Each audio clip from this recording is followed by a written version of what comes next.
18 වන පරිච්ඡේදය. යෙහෝවා දෙවියන් ආයෙත් මට කතා කරලා මෙහෙම කිව්වා. ඊශ්‍රායල් දේශයේ කියමනක් තියෙනවා අමුමිදි කෑවේ තාත්තලා ඒත් හිරි වැටුනේ දරුවන්ගේ දත් කියලා. මොකක්ද ඒකේ තේරුම? ශ්‍රේෂ්ඨතම පාලකයාණන් වන යෙහෝවා මෙහෙම කියනවා. ජීවමාන දෙවිවන මං ගැනම දිවුරලා කියන්නේ මේ කියමන ඔබ ආයේ ඊශ්‍රායල් දේශයේ කියන්නේ නැහැ කියලයි. හැම ජීවිතයක්ම අයිති මටයි. තාත්තගේ ජීවිතේ වගේම පුතාගේ ජීවිතෙත් අයිති මටයි. වැරැද්ද කරන කෙනා තමයි මැරෙන්නේ. යුක්තිය සාධාරණයේ ඉටු කරන ධර්මිෂ්ඨ මිනිසෙක් ගැන හිතන්න. ඔහු කඳු මුදුන්වල තියෙන රූපවලට පූජා කරපු කෑම කන්නේ නැහැ. ඊශ්‍රායල් සෙනඟගේ පිළිකුල් සහගත රූප ගැන ඔහු විශ්වාසය තියන්නේ නැහැ. ඔහුගේ අසල්වැසියාගේ බිරිඳ එක්ක අනාචාරය දෙන්නේ නැහැ. ස්ත්‍රියකගේ ඔසප් දවස්වලදී ඇය එක්ක ලිංගික සම්බන්ධකම් පවත්වන්නේ නැහැ. ඔහු කාටවත් හිරිහැර කරන්නේ නැහැ. ණයකට ඇපයක් විදියට ගත්ත දේ ඔහු ආපහු බාර දෙනවා. ඔහු කාගෙන්වත් හොරකම් කරන්නේ නැහැ. බඩගේ ඉන්න අයට Tamanගේ කෑම වේල වුණත් දෙනවා. ඇඳුම් නැති අයට ඇඳුම් දෙනවා. ඔහු පොලි අය කරන්නේවත් අසාධාරණ විදියට ලාභ උපයන්නේවත් නැහැ. කිසිම කෙනෙක්ට ඔහු අසාධාරණයක් කරන්නේ නැහැ. නඩුවක් විභාග කරද්දී ඔහු දෙන්නේ සාධාරණ විනිශ්චයක්. ඔහු මගේ අනපනත්වලට එකඟව වැඩ කරනවා. විශ්වාසවන්තව වැඩ කරන්න තියෙන කැමැත්ත නිසා ඔහු මගේ තීන්දුවලට කීකරු වෙනවා. ඒ වගේ කෙනෙක් ධර්මිෂ්ඨයි. ඔහුට Tamanගේ ජීවිතේ රැකගන්න පුළුවන් කියලා ශ්‍රේෂ්ඨතම පාලකයාණන් වන යෙහෝවා කියනවා. ඒත් හිතන්න ඒ කෙනාගේ පුතා හොරෙක්, මිනිමරුවෙක්, නැත්නම් මේ කියන ඕනම දෙයක් කරනවා කියලා. ඒ තාත්තා ඒ වගේ දේවල් කරන්නේ නැහැ. ඒ පුතා කඳු මුදුන්වල තියෙන රූපවලට පූජා කරපු කෑම කනවා. ඔහුගේ අසල්වැසියාගේ බිරිඳ එක්ක අනාචාරය දෙනවා. නැති බැරි අසරණ අයට ඔහු හිරිහැර කරනවා. අනිත් අයගේ දේවල් හොරකම් කරනවා. ණයකට ඇපයක් විදියට ගත්ත දේ ඔහු ආපහු දෙන්නේ නැහැ. ඔහු පිළිකුල් සහගත රූප ගැන විශ්වාසය තියලා වැඩ කරනවා. ඔහු කරන්නේ හරිම පහත් දේවල්. ඔහු පොලි අය කරනවා. අසාධාරණ විදියට ලාභ උපයනවා. ඒ වගේ පුතෙක්ට Tamanගේ ජීවිතේ රැකගන්න ලැබෙන්නේ නැහැ. ඔහු කරපු ඒ හැම පිළිකුල් සහගත දෙයකටම ඔහුව අනිවාර්යෙන්ම මරලා දානවා. ඔහුගේ ලේවලට වග කියන්න ඕනේ ඔහුමයි.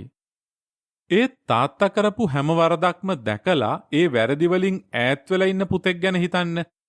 ඔහු කඳු මුදුන් වල තියෙන රූපවලට පූජා කරපු කෑම කන්නේ නැහැ. ඊශ්‍රායල් සෙනඟගේ පිළිකුල් සහගත රූප ගැන ඔහු විශ්වාසය තියන්නේ නැහැ. ඔහුගේ අසල්වැසියාගේ බිරිඳ එක්ක අනාචාරය දෙන්නේ නැහැ. ඔහු කාටවත් හිරිහැර කරන්නේ නැහැ.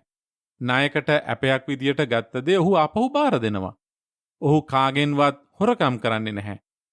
බඩගින්නේ ඉන්න අයට Tamanගේ කෑම වේල වුණත් දෙනවා.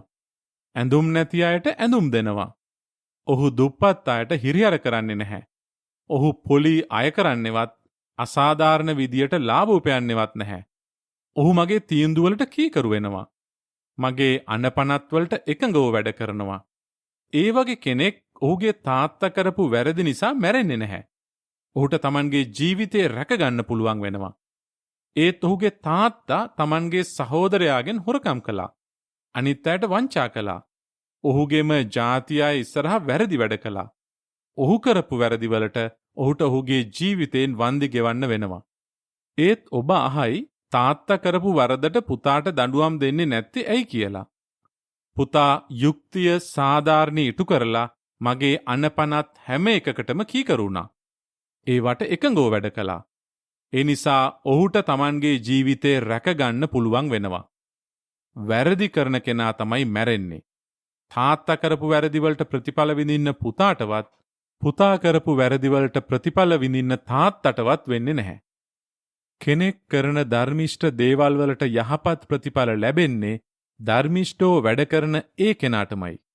කෙනෙක් කරන දුෂ්ට දේවල් වලට ප්‍රතිඵල ලැබෙන්නේ දුෂ්ට විදිහට වැඩ කරන ඒ කෙනාටමයි. දුෂ්ට කෙනෙක් Taman කරපු හැම වරදක්ම අත්හැරලා මගේ අනපනත්වලට එකඟව වැඩ කරනවා නම්, යුක්තිය සාධාරණේ ඉටු කරනවා නම් Tamanගේ ජීවිතේ රැකගන්න ඔහුට පුළුවන් වෙනවා. ඔහු මැරෙන්නේ නැහැ. ඔහු අතින් වුණ එක වරදකටවත් ඔහුට දඬුවම් කරන්නේ නැහැ. ඔහු ධර්මිෂ්ඨ දේවල් කරන නිසා ඔහුගේ ජීවිතේ රැකෙයි. ශ්‍රේෂ්ඨතම පාලකයාණන් වන යෙහෝවා මෙහෙම අහනවා. දුෂ්ට කෙනෙක් මැරෙනව දැකලා මම සතුටු වෙනවා කියලා ඔබ හිතනවද?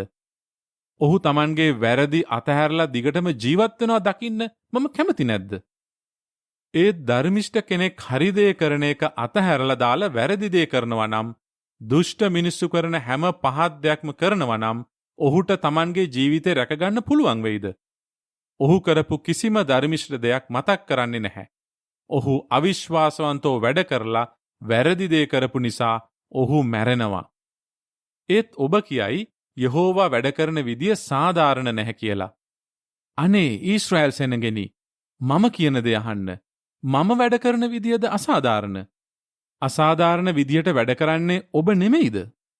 ධර්මිෂ්ඨ කෙනෙක් හරි දේ කරන එක අතහැරලා වැරදි දේ කළොත් ඔහු කරන වැරදි නිසා ඔහුට මැරෙන්න වෙනවා. ඔහු මැරෙන්නේ ඔහුගේම වැරදි නිසායි. දුෂ්ට කෙනෙක් ඔහු කරපු දුෂ්ට වැඩ අතහැරලා යුක්තිය සාධාරණී ඉටු කරන්න පටන් ගන්නවා නම් ඔහුට Tamanගේ ජීවිතේ රැකගන්න පුළුවන් වෙනවා. ඔහු කරපු වැරදි තේරුම් අරගෙන ඒ හැම එකක්ම අතහරිනවා නම් ඔහුට අනිවාර්යෙන්ම ජීවිතේ රැකගන්න පුළුවන් වෙනවා. ඔහු මැරෙන්නේ නැහැ. ඒත් ඊශ්‍රායල් සෙනඟ මෙහෙම කියයි. යෙහෝවා වැඩ කරන විදිය සාධාරණ නැහැ. ඊශ්‍රායල් සෙනගෙනි, ඇත්තටම මම වැඩ කරන විදිහද අසාධාරණ?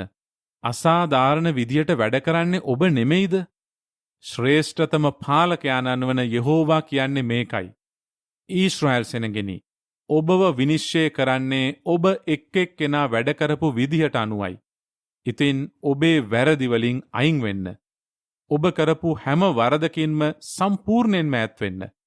එතකොට ඔබේ පය පැටලිලා ඔබ වැටෙන්නේ නැහැ. මං ඉස්සරහා ඔබ වරදකරුවන් වෙන්නෙත් නැහැ. ඔබ කරපු හැම වරදකින්ම අයින් වෙන්න. හදවත අලුත් කරගන්න. අලුත් විදියකට හිතන්න. ඊශ්‍රායල් සෙනගෙනි, ඔබ නිකම්ම මැරලා යන්න හදන්නේ ඇයි? ශ්‍රේෂ්ඨතම පාලකයාණන් වන යෙහෝවා මෙහෙම කියනවා. කිසිම කෙනෙක් මැරෙනවා දකින්න මම කැමති නැහැ. ඒ නිසා වැරදි අතහැරලා ජීවත් වෙන්න.